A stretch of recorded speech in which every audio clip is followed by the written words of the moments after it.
Halo semuanya, selamat siang. Perkenalkan, nama saya Francisca Silviana Ere, NIM 204114018 dari Universitas Sanata Dharma Yogyakarta.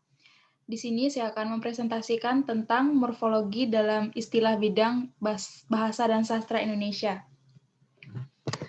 Di video kali ini yang akan saya jelaskan pertama ialah morfologi, kedua morfologi dalam bidang linguistik dan juga proses morfologi. Pertama, saya akan membahas apa itu morfologi. Kata morfologi ini sendiri diadaptasi dari kata morfologi dalam bahasa Inggris.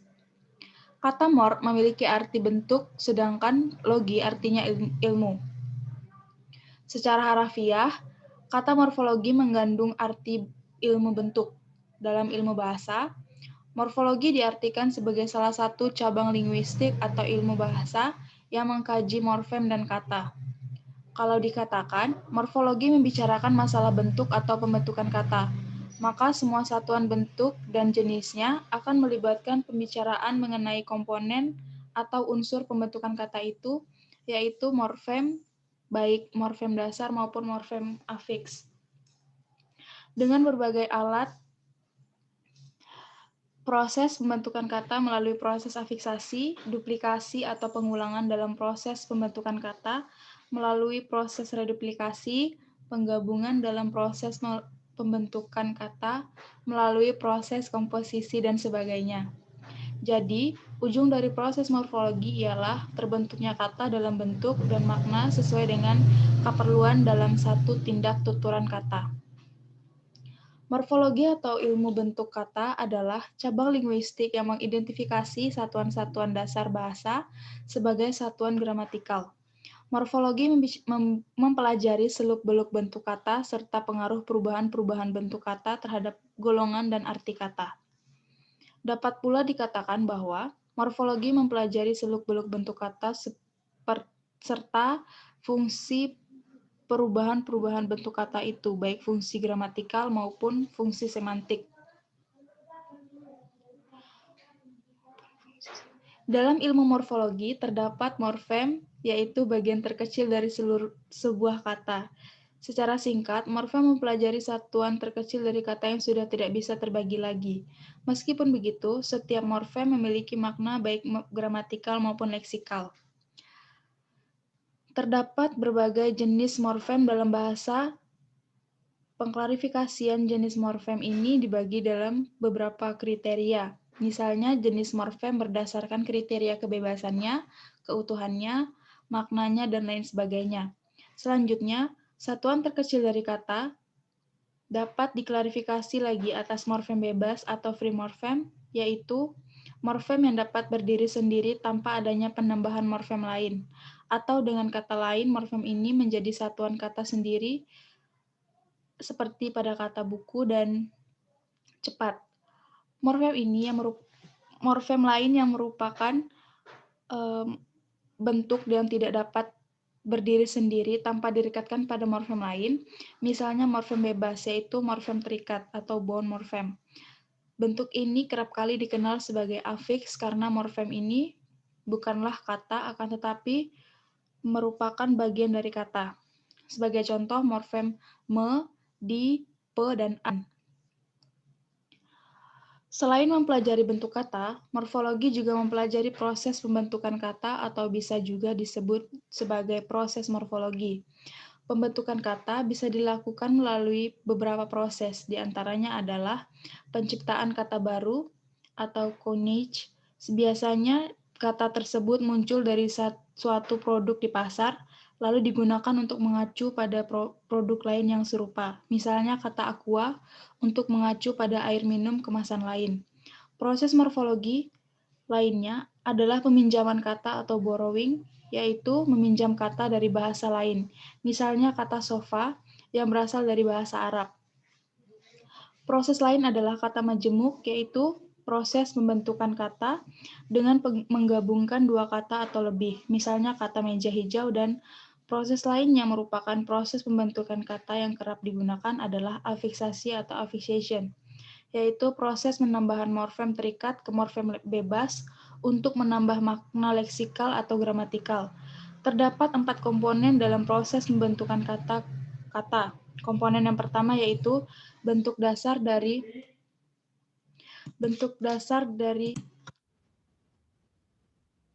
Terdapat 4 komponen dalam proses pembentukan kata. Komponen yang pertama adalah bentuk dasar dari kata tersebut, sebagai contoh kata kumpul.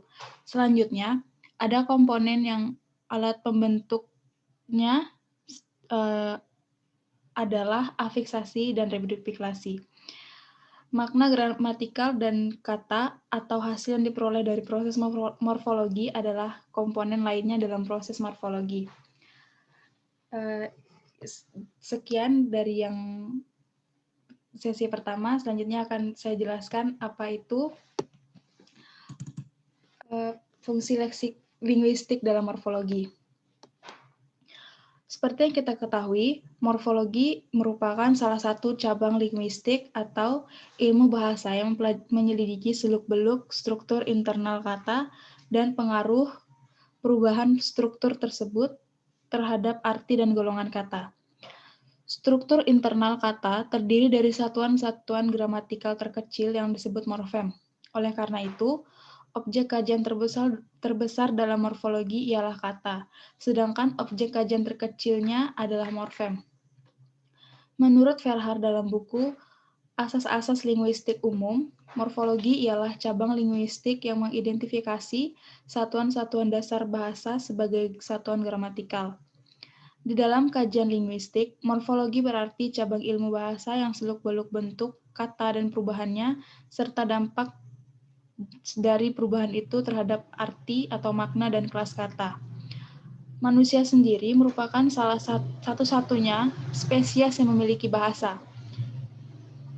Oleh karena itu, kita dibawa kepada ilmu linguistik atau studi tentang bahasa dan strukturnya. Morfologi merupakan pengatur dan penghubung dari unit-unit bermakna terkecil dalam suatu bahasa. Setiap bahasa manusia tergantung pada suara.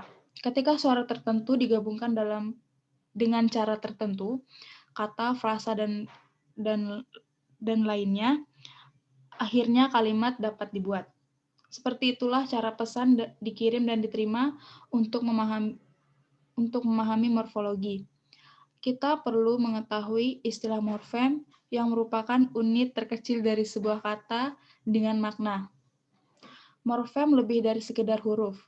Ketika sejumlah huruf disatukan menjadi satu bagian kata yang sekarang memiliki arti, maka kita memiliki morfem. Morfologi mempelajari bagaimana unit-unit makna ini atau bagian-bagian kata dapat diatur dalam suatu bahasa. Proses morfologi adalah proses pembentukan kata-kata dari satuan lain yang merupakan bentuk dasarnya. Dalam bahasa Indonesia, terdapat 3 proses morfologis, yaitu proses pembubuhan afiks atau afiksasi, proses pengulangan atau reduplikasi, dan proses memajemukan atau pemajemukan. Di samping 3 proses morfologi tersebut, dalam bahasa Indonesia, sebenarnya masih ada satu lagi proses yang di sini disebut zero. Proses ini hanya meliputi sejumlah kata tertentu, yakni kata-kata makan, minum, minta, dan mohon, yang semuanya termasuk golongan kata verbal yang transitif. Selanjutnya saya akan menjelaskan tentang proses morfologi, yakni afiksasi, komposisi, dan reduplikasi. Pertama, afiksasi merupakan nama lain dari morfem terikat. Morfem terikat merupakan kata yang tidak dapat berdiri sendiri, sedangkan kata yang dapat berdiri sendiri disebut sebagai morfem bebas. Morfem bebas merupakan kata dasar yang dapat berdiri sendiri. Kata dasar dapat berupa kata benda, kata sifat, kata kerja, dan lain-lain. Penggabungan morfem bebas dan morfem terikat akan membentuk kata jadian. Afiks bisa terdiri dari pertama, prefiks ada ber, me, pe, per, di, ter, dan ke, serta se. Yang kedua, sufiks terdapat afiks kan, an, dan i. Ketiga, infiks ada l, m, dan r. Ada konfiks ber, kan, beran, perkan, peran, peri, pean, dikan, dii, mekan, mei, terkan, teri, kean, dan simulfiks ada memperkan, memperi, diperkan, dan diperi. Selanjutnya komposisi. Komposisi adalah proses kata pemajemukan. Kata majemuk ialah gabungan kata dasar yang telah bersenyawa atau sudah membentuk satu kesatuan dan menimbulkan arti baru menurut Alice Jabana tahun 1953. Contoh komposisi. Kata yang pertama yakni keras ditambah kepala sama dengan keras kepala. Mata ditambah pelajaran sama dengan mata pelajaran. Kamar ditambah mandi sama dengan kamar mandi. Yang terakhir, pengulangan atau reduplikasi adalah pengulangan satuan gramatikal, baik seluruh maupun sebagian, baik variasi fonem maupun tidak, hasil penggunaan itu merupakan kata ulang. Sedangkan satuan yang diulang merupakan bentuk dasar. Misalnya, rumah-rumah dari bentuk dasar rumah. Seperti kata ulang sudah pasti memiliki bentuk dasar.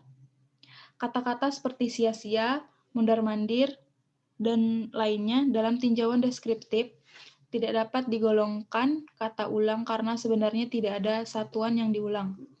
Dari deretan morfologis dapat ditentukan bahwa sesungguhnya tidak ada satuan yang lebih kecil dari kata-kata tersebut.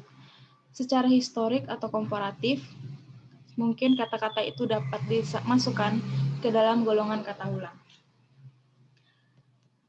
Sekian hasil dari presentasi saya. Jika ada salah kata, saya mohon maaf atas perhatian dan waktunya saya ucapkan terima kasih.